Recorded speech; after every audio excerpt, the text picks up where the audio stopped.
Hello, NaNoWriMo. My name is Marya Brennan, and I'm the Young Writers Program Director at NaNoWriMo. And I'm here today with Julie Duffy from StoryADay May, and we're going to be talking a little bit about Short Story Month, which is this May, and how you can participate on NaNoWriMo or the Young Writers Program site.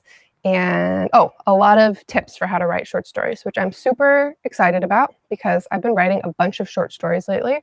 Last NaNoWriMo, I actually went rebel and I was writing a collection of short stories instead of a novel. So I'm very excited about this. So first, a little bit about me, but not me because I'm boring. So I'll talk a little bit about the Young Writers Program. So the Young Writers Program is like NaNoWriMo. Participants 17 and under write a novel in a month. It's wild, it's exciting, it's ambitious. The differences are they get to write on the Young Writers Program website in their own writing space. They get youth-friendly forums. They get, what else do they get? They get a lot. Oh, educators can participate with classrooms and use our curriculum, use our virtual classrooms. The best part, I think, is that young writers get to set their own goal. So some young writers who have never written a novel before, maybe they're 8 years old, they set their goal of 200 words in a month. And maybe other writers who love to write and have a lot of experience, they'll set goals of 100,000 words. So everybody gets to try, everybody gets to have fun. And it's probably my favorite job ever to work with the Young Writers Program. Okay, so like I said, I'm here with Julie Duffy. I'm gonna go ahead and virtually send it to her to introduce herself and talk a little bit about StoryADay in May, and then we'll get into some short story writing tips. Julie. All right, thanks, Marya, and hi, everybody. I am Julie Duffy from StoryADay. In 2010, I was a frustrated writer who wasn't finishing anything, so I decided that the only sensible solution clearly was to commit to writing a story a day every day in May. I know it sounds crazy, but it kind of worked because I had some fear or things weren't working, and just committing to writing every day really helped. So I did this in public and people started joining in, and we've been doing it every year since. And so we dedicate the whole month of May to short stories and short story writing. I provide writing prompts at the StoryADay website, storyaday.org, which are optional, and people use them or they don't. And we just churn out lots and lots of stories, trying to get them written as fast as possible, get to the end, find out what they're all about. And that's what we do in May. That sounds a lot like what we do in November. It was very much from the same point of inspiration, just trying to get stories told and not worrying too much about making them perfect just now. Just get the words down. Totally. I had a question. Oh, you mentioned prompts and like interviews with authors, things like that. I just wanted to go ahead and say right away at the beginning of the webcast, I'll say it again at the end, but we're going to be also posting a lot of prompts from authors like Jerry Spinelli and interviews with other really interesting, funny, helpful people on the Young Writers Program site as well in breaking news. So if you're participating in NaNoWriMo, you can check out our blog. We'll drop little things there. You can check out the StoryADay in May website, which is amazing. I really think it's super helpful. Or if you're a young writer, you can just check out breaking news every Tuesday and Friday in May on the Young Writers Program website. Cool. Okay, so I know that some of you are chatting in the live chat. Can you please drop in any questions that you have about short story writing there? We're going to answer a couple questions that I had first, and then we'll hopefully have a lot of time to dive into your short story questions. Okay, Julie. We are all about novels at NaNoWriMo, right?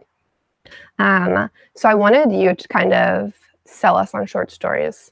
Like, what can you do with short stories that you can't maybe do with a novel? Well, one of the things about short stories, of course, is that you say less. But I'm not just talking about word count. It's a smaller scale, so you only have to really concentrate on one character and one moment in their life. So it gives you a chance to really focus and learn some skills. But it's also really exciting because you don't have to tell stories the same way you do in novels. You don't have to start at the beginning and go to the end. You don't even really have to tell it the way that novels are written. You can do crazy things with short stories that let you experiment. You could write a story as a list. You could write a story where every sentence starts with the letter B. You could rap. A rap could be a story. You could tell a story backwards. Or you could tell one side of a conversation, maybe a telephone conversation or an email conversation. Or you could post a story like a series of Instagram updates. So there's all kinds of things you can do to keep the reader involved in the story, because when you're telling a story like that, it's kind of like a puzzle, and they have to figure out exactly what's going on. So there's it's a lot of fun. That's so funny that you mentioned Instagram, because we were during Camp NaNoWriMo, which just ended in April, and it'll also happen in July. I was chatting with someone on Instagram, and they were writing a short story from the perspective of like a computer that's gone kind of, I don't know, but they were telling them as a, you know how on Instagram you can like scroll through photos. So they were telling their story in a series like that, like there were messages coming from the phone to you. It was super interesting. There's all kinds of things you can do like that, which are just sort of exciting and a little bit different, and let you tell stories that you could never tell in a novel. Yeah.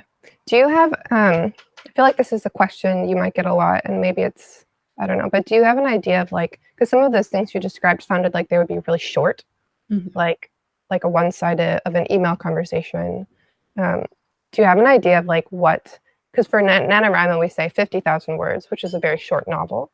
But how long do you consider like short stories? Short stories can really be anything, as long as there's a character and something happening. I've seen, short stories. There's a site online called 50words.com where you write a story in 50 words. I've seen people write Twitter stories back when it was only 140 characters. I mean, it's really hard to squeeze everything in there, but you can get a character and something happening and a consequence into tiny, tiny stories. Anything under 1,000 words is considered flash fiction. Short stories tend to be between 1,000 and like 7,500, which is quite long. Like I think that's quite long. So really any length of story that has a character, something happening, I call it a short story. One of my favorite descriptions, someone famous said this, I wish I could remember, but they said a short story is something you can read in one sitting. Like you sit down, you read it, it's done. Yes. But I don't know, some people sit for like hours and hours. So. Yeah, but that's one of the nice things about short stories, is that you're not asking anybody to give you their attention for too long. So you can make it tricky and interesting, or you can just tell them a good old tale. That's fun. Okay. Well, I'm gonna actually, I have a question from a viewer that kind of applies to what you said. So someone said, Kara Schwenk said, teachers and people often stress description. How are you supposed to add detailed descriptions when the word count is so short? That is a great question. One of the things that I recommend to people is to make sure that anything you put in, especially in a short story, is kind of doing double duty. So if the weather is ominous, there's probably a story reason for that. If your character says something, the way they say it, or the words they choose, or how short the sentences are, can tell you how the character's feeling. So you don't even need to say, she said angrily. You can just have her like be really clipped and not say much. Or, so you can make everything, and one of the best things to do with short stories for description is to pick one thing that sort of sums up the environment or the room, or like if you walk into a kitchen, you don't have to tell us about the kitchen, but we might hear the sound of a tap, a sound of water boiling. So things like that, where you can just pick your detail, make it really strong, then you can get away with less description. That's interesting too, because you can kind of really lean into one idea or one detail in a short story that you can't always do in a novel. Like I'm thinking of Ernest Hemingway, who will have stories that are just like very short dialogue with nothing else. And I would be so annoyed reading a whole novel like that. But for like 1,000, 2,000, 3,000 words, it's okay. So I think that's a good point. You can kind of pick, you don't have to maybe be as descriptive as you do in a novel. You can kind of pick one thing and focus on it. And that's one of the differences between novels and short stories, is that people who are reading novels want to sink into the world and see everything. And people who are reading short stories are just kind of coming for maybe an idea or an emotion or something like that. So you do need to, like, your characters can't be floating in space, if you know what I mean. Like, you need some details, but I don't think you need as much. And it's also more fun for the writer, because you can try and do that. You can do a Hemingway style story, and then you can do something that's much more lush. That's interesting. I have a question for you now, back to the questions I was thinking of. How do you, so let's say we're going to participate in Short Story Month. Like, how do you collect ideas? Because I feel like if you're going to write a story every day, or even a story every week, you need to have a lot of ideas. So how do you get those? There's two approaches that I advocate. There's the thing that I call story sparks, where I encourage people to go out and collect 3 sparks every day. Just odd little things that catch your eye, an odd expression somebody uses, or a funny looking cloud, or a spooky old house, and just catch those things. Because if you commit to doing that, you start to train your brain to think like a writer. And you collect all these things that aren't story ideas, but they are the things. They're the question we just had. They're the things that are going to bring your story to life. They're going to light it up. So in terms of actually story ideas, think about what fires you up, what excites you, what do you care about, what are you scared of, what annoys you.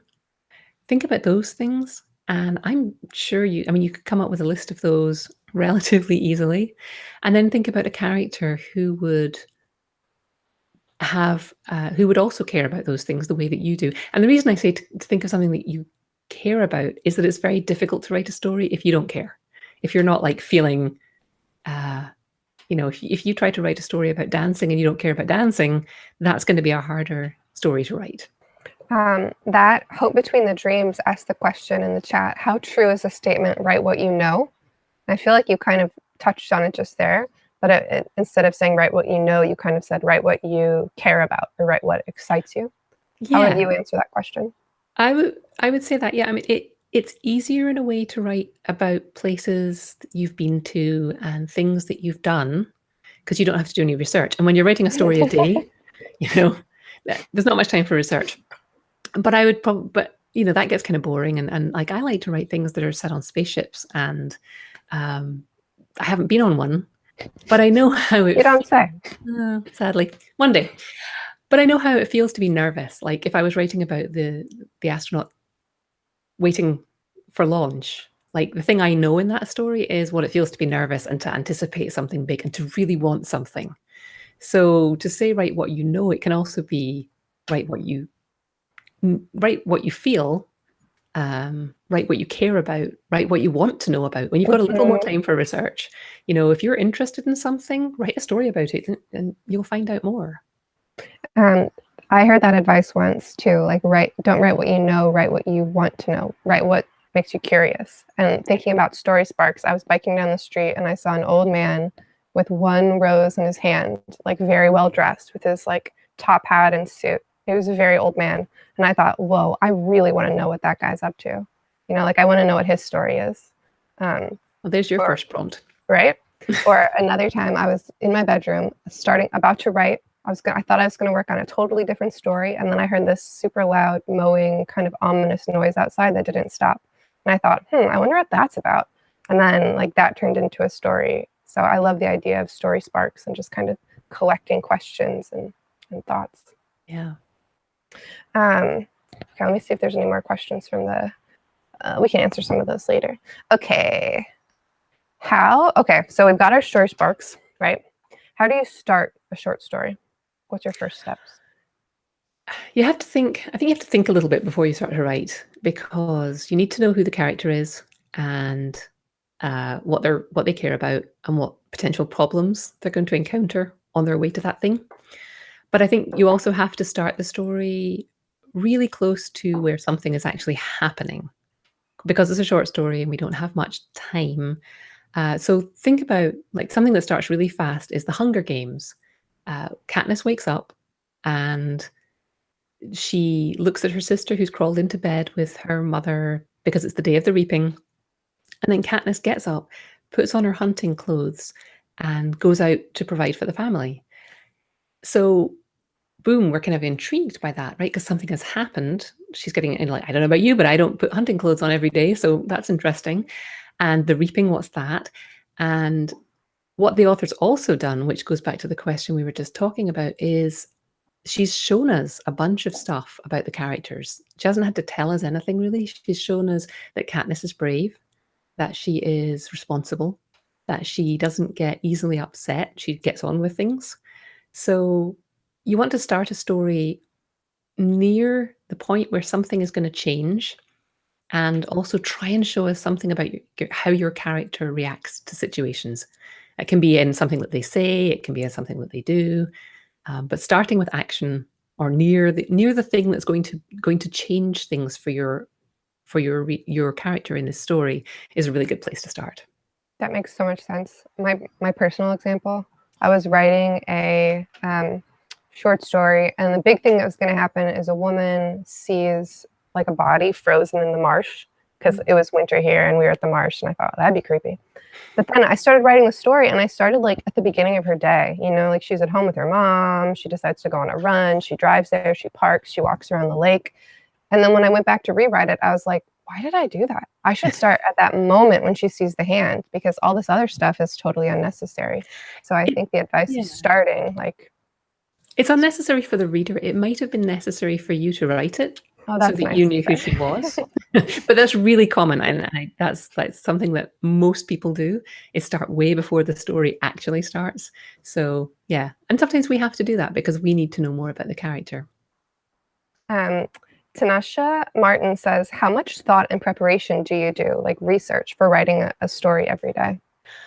Not much. I will say, if I was writing a story for other purposes, I will maybe spend a couple of days investigating the characters and the situation and thinking about problems. For these, I tend to just kind of start writing. And I have, because I've been writing for a while, there might be characters I've written about before that I'll reuse. I do a little bit of thinking about what the problem is going to be or what they're going to face. But no, I really just, this month for me and for the people who take part in StoryADay is kind of just about plunging in and blurting out words and seeing what we can do with very little, with very low expectations, and just trying to get stories told. In NaNoWriMo, we have the idea of a oh my gosh, I almost just forgot what they're called. A pantser and a plotter. Did I get that wrong? No, you're right. Okay. Sometimes when I'm on air, I'm like, oh my God, if I get this wrong, literally everyone at NaNoWriMo is going to send me an email to correct me. So yeah, so like a plotter, someone who really plans everything out. Or no, it's planner. Oh my God, planner and pantser. That's it. Get ready for the email. Go ahead and email YWP@nanowrimo.org. And pantser, you don't plan at all, you just kind of jump in. But it kind of seems like if you're going to write a story a day, you do kind of have to be a pantser. Just like you can, but there's a prompt that I put up yesterday, which has a little story formula which you can use if you are a plotter or a planner. And I made the either way, we don't care. No judgment, just send those emails. But if you, I gave the prompt yesterday that had this little formula in it, and it's basically like so it works for both types of people with a short story. And some people wrote to me and said, oh, I hate this, I hate having to plan, but they gave it a shot, and it gives you another tool to try. So I used a formula. It's adapted from the Pixar formula, which I don't know if you've heard of, but it goes like this. Pixar writes all their movies like this. Once upon a time, there was a character, a toy cowboy or a boy named Miguel. And every day this happens. So every day Woody organizes Andy's toy room, or Miguel practices his music secretly, until one day something else happens. So a new toy arrives, or Miguel's secret is discovered. And because of that, and that's where the story kind of gets rolling. So for a short story, I cut out the bit where it says every day this happens. We don't really need to show the everyday. We don't need to show that setup. But I sort of advocate leaping right into until one day something changes. So you show us the character, then something changes. And because of that, and you just keep saying because of that, until you get to until finally, and then you can finish your story. That makes sense. It also makes sense to know the everyday, like if you're planning it out, like once upon a time there was a woman who lived with her mother, and every day she went running in the marsh, and then one day this happened. So Right. that every day was important, but I didn't really need to. And you can say that, but you could say that probably in a sentence, like that on her daily run. Yeah. Yep. There were definitely ways I could do it besides making it. And that's, we don't have to worry about that, because it's not like you don't have to get it right first time. And that's what this month, and that's what NaNoWriMo, they're all about. You don't have to get it right first time. You just have to tell the story. Totally. I'm seeing if there's any other. Oh, this question is right on track with what I wanted to ask. So Jerry S. Renewed says, how do you know you have enough short story to have an ending? Like, how do you know a short story is done? I'm glad you asked. I like this question. It's roughly when something has happened that has caused a change. And the change might be in the character, it might be in the world around them, it might be a question's been answered. So for example, in a story where a character has to make a change. So Toy Story, Woody's jealous of Buzz, and he needs to change that before the story can end. So when he finally accepts Buzz and accepts that he was wrong, then the story can end. And I can give you like 3 more examples of different types of stories, because I think the story ends differently depending on what type of story you're telling. So if that one where there's a character who needs to make a change, it ends when the character either realizes that or has made the change.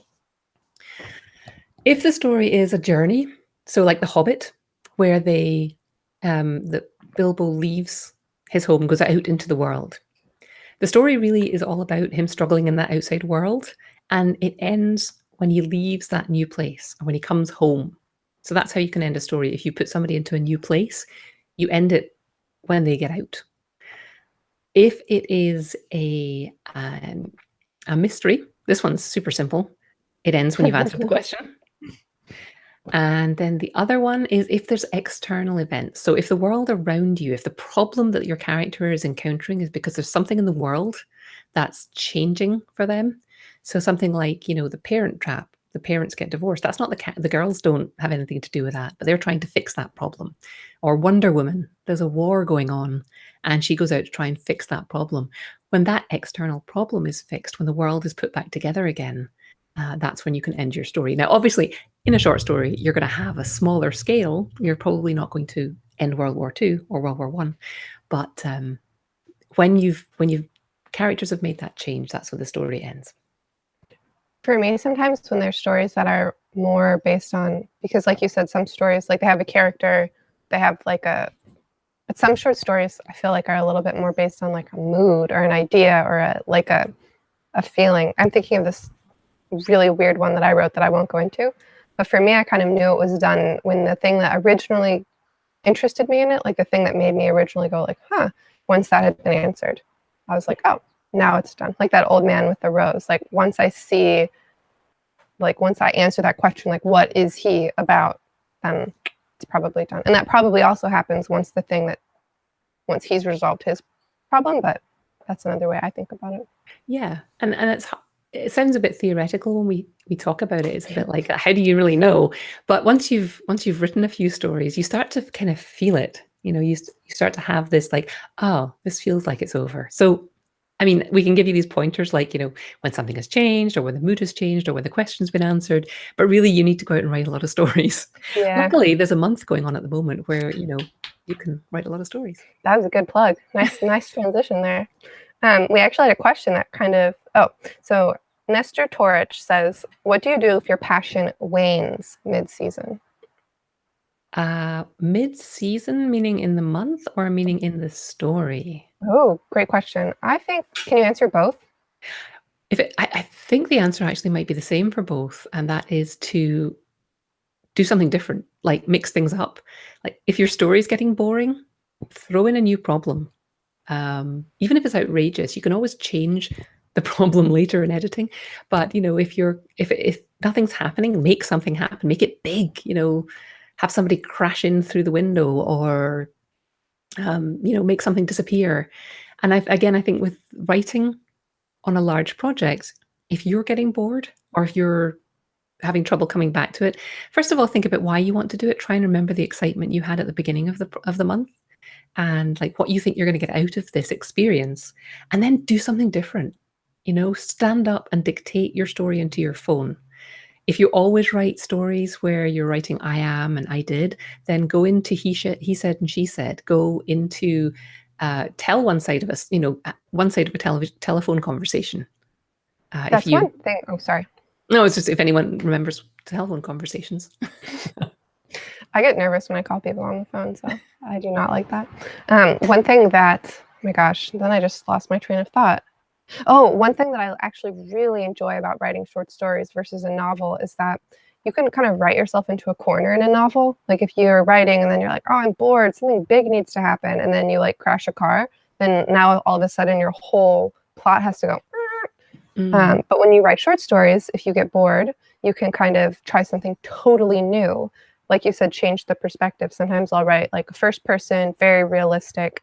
I kind of get bored with that. 3 days later, I'm like, okay, now I'm going to write a really weird dystopian sci-fi kind of thing, told from a, told in a robot perspective. Because you really can experiment with short stories in the way that you can't always do with novels. And that's something I find with StoryADay May. A lot of people who take part haven't been writing regularly for a while.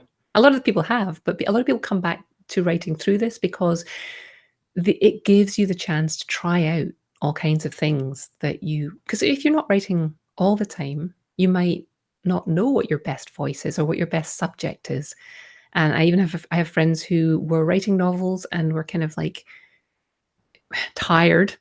They come and do StoryADay and they get kind of excited about writing again because they can experiment and they can try weird and wonderful things, and nothing. There's no, you write a story, you finish, you move on. I like that. Here's a question that's kind of related to that. So Kara Schwenk says, at the same time, I think this is when we were talking about when do you know a story's over. Oh, and I can tie this in. So we just did a contest on YWP. Oh, if YWP people are listening, we got so many amazing submissions. It's going to take us a while to read through them. We're going to hopefully let people know by the end of May because there's so much great stuff to read. But that contest was 300 words, right? Where like you have 300 words to tell this story. And so Kara asks, at the same time, how do you not rush an ending when you have a set word count that you have to stay under? Yeah, that's tough. You can set aside some words for that. I think, when I'm writing I'm writing a flash fiction, it has to be 1,000 words. I'll think in my head, okay, I've got probably 100 words to set it up and 100 words to finish it off. So I've really only got 800 words to tell the story in. So I'll try and think about it that way as I'm writing it, and then I'll try and trim it. I mean, I usually overwrite if I've got a word count limit like that, especially if it's 300 or 100 everybody. words. Yeah. And then you just you cut it back, and yeah, it depends on the type of story, I suppose, because some, like a mystery, you can just finish it and the mystery solved. But if it's a character-based story, you kind of want to know a little bit about how they feel afterwards. So that probably needs a little bit more of a longer ending. So one thing. Oh, go ahead. Don't try and write. Don't think that a short story is going to be faster than a story 3 times its length. I think is the only key there. Yeah, you can't. That's actually what I was going to say. Sometimes you have an idea and you can kind of, like, the more you write it, the more you start understanding if it's a long idea or a short idea. So like when I had this idea, when I heard the mowers outside, I already knew. I was like, this is going to be a very short idea. It's going to be a feeling. It's going to be a weird character perspective, and it's going to be done. Whereas sometimes I'll have like an idea for a short story and I can tell like, okay, this is going to be about 5,000 words or about 6,000 words because I can feel there's like a richness there, or like more of a story there. So I think what you said earlier, the more short stories you write, the more you kind of start feeling like you kind of start knowing how long a story needs to be in order to feel done. There's a writer called Mary Robinette Kowal who writes science fiction and fantasy, and she has a great formula for this. She says that every setting, sort of every place, and every character you add to a story who has, you know, words and a part to play adds 1,000 words to the story. So, and like, I think this might be something about secondary characters having 5, but you know, so if you keep adding places, your story is going to get long. So if you want to keep it short, you know, maybe strip out some of the, some of the different places, or take out a character, see what you can get away without. I took a short story class this year, and one really good piece of feedback that I learned through revisions was that in revision, and then I also started thinking about this more when I write my first drafts, it was you either end up seeing more of a character or you cut them. So it's like I had like a story that had a mom and a dad and a brother and this, and like when I rewrote it, I was like, I don't need mom, I don't need the dad, but the brother, I can build, he needs to be bigger. It's like you either, I don't know. So that was really interesting feedback to think about too. Like either if there's something happening in your story, either make it big and mean something or cut it. You don't need it. Yeah, because sometimes people add in things because they're like, well, they would be there, you know, like the mom would be there. It needs to be realistic. And no, it doesn't. They're not important in this story. Yeah. Or you see them, you know, like you don't, or yeah, it's short stories.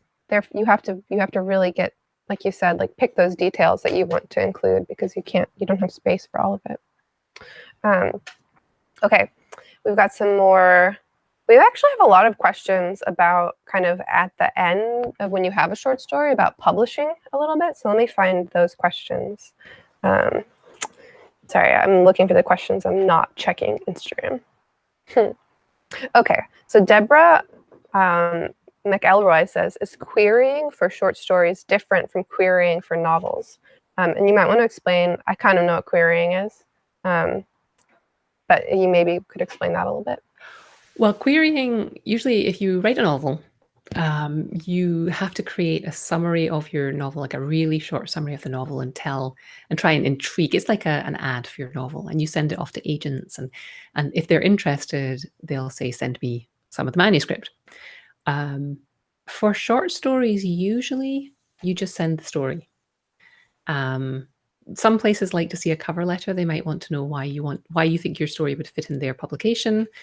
Some places don't care. They're like, just send the story. And they just trust that you've done your research and that you're not going to send a romance story to a science fiction magazine. So no, I would say that they usually, for short stories, they just want to see the story.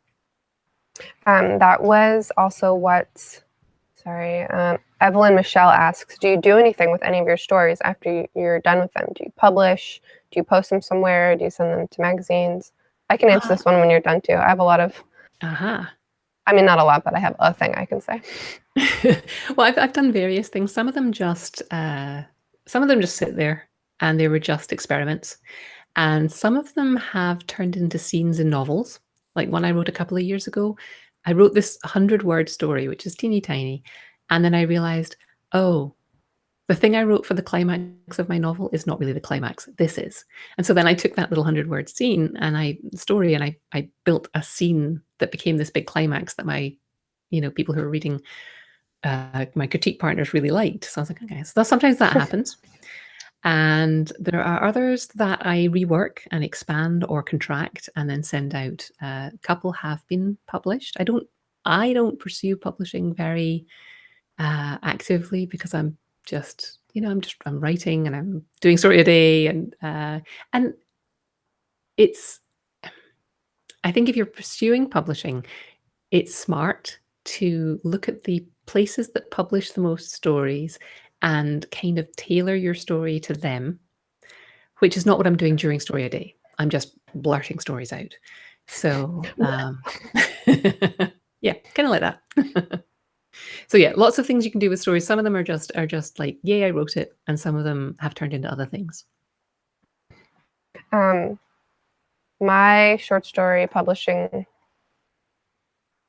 saga is just one of like a lot of rejections. Like I wrote, I mean, not in a bad way. Like I like writing short stories.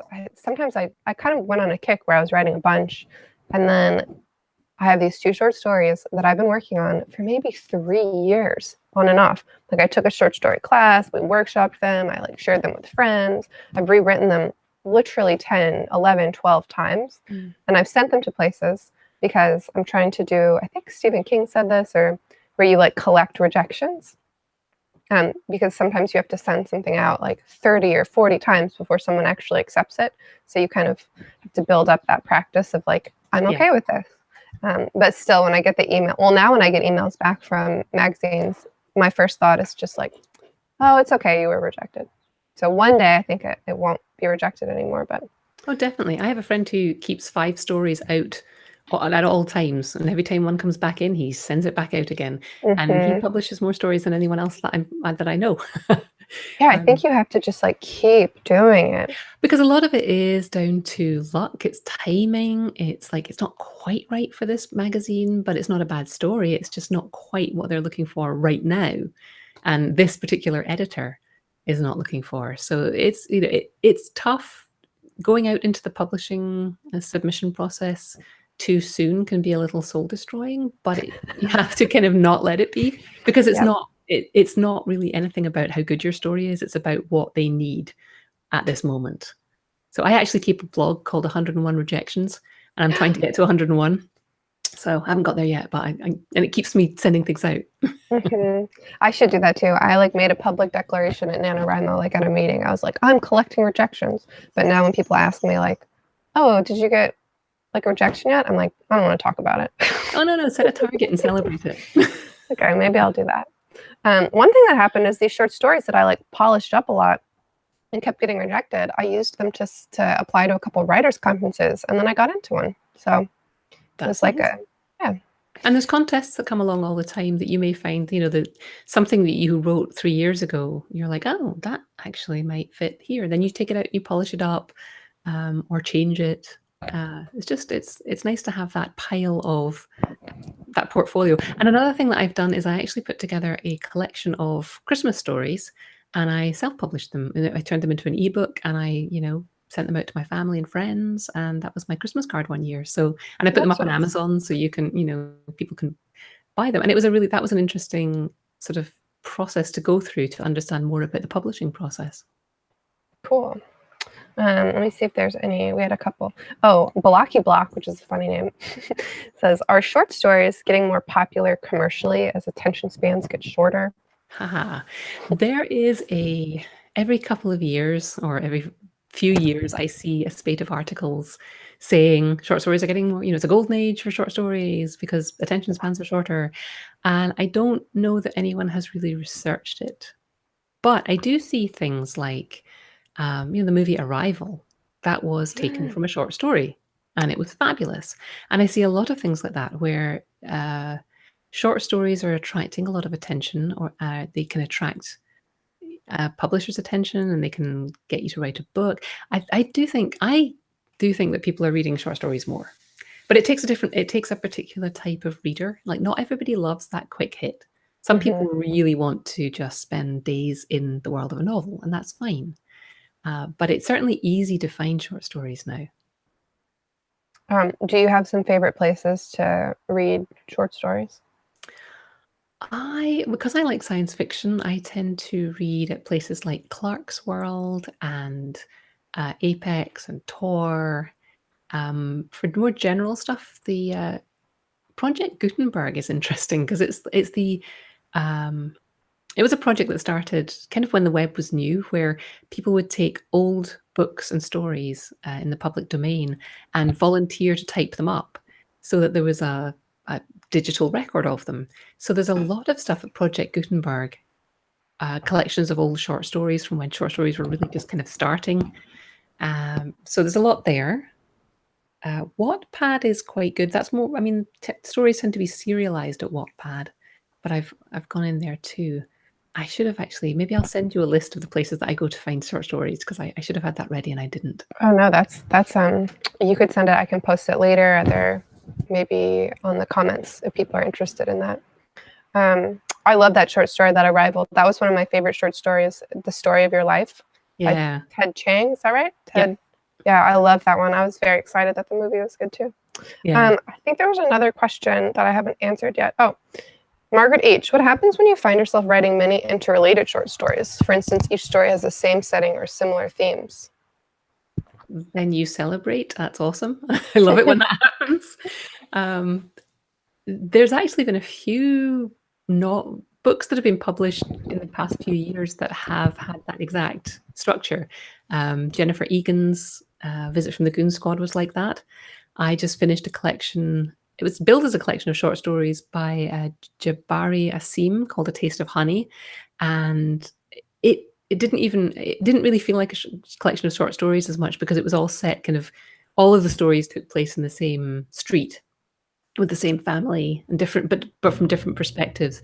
So I think that's actually a great thing when it happens. It can be a great way into writing novel length stuff. It's less intimidating, I think, for those of us who like short stories. Writing a novel can get intimidating because of what you said, where it can you can write yourself into a corner, or there's like the weight of all this stuff happening and you've got to make everything fit. Whereas if you're putting together a collection of short stories that are interconnected, you can keep coming at it at issues from separate angles, but you end up with a book-length project. So I think that's awesome. Me too. I was thinking when I saw that question too, Visit from the Goon Squad, which is if you like short stories but haven't read it, I would recommend that book as well. Me too. Yeah, very good. Really good. Very good writing. I feel like I heard her speak once, or not in person. Maybe I mean, to be honest, I probably just read it online, where she said that she started writing that because she wanted to write a novel, but like didn't know how to do it or something like that. Like she just ended up, she knew how to write short stories, so she was like, okay, this is a thing that I can do, is to like, get started with this. I could be making that up. Don't fact check me. That sounds reasonable to me. Me too. Okay. So I'm not sure there's any more questions in the chat, or if there are, any last minute questions, you can drop them in there. Otherwise, my last question for you is if you have any more tips for the month, for Short Story Month. I guess my big tip is to keep in mind why you want to do this. You want to experiment, or you want to come out with a stack of 10 stories, because it gets tiring. I would also say find a buddy, whether they find somebody at the YWP site, which I gather you have some resources there for people where they can, because you're not likely to find somebody in your house or in your class or in your town who wants to write the same way as you. So if you could find a buddy who you can check in with and and just keep each other going throughout the month, that's really helpful. And just keep writing, and just keep writing fast. Finish your stories. I interviewed a writer years and years ago, before I was really writing a lot of fiction regularly, and she said that to me. She said, just tell people to finish their stories. And I was like, what are you talking about? Why wouldn't people finish their stories? But then when you start writing and you realize you get into the middle of a story and it gets kind of complicated, because that's what you're doing. You're complicating things for your characters. And then you kind of get lost and you don't know how to finish the story, and you kind of go, well, maybe I'll start a new one instead.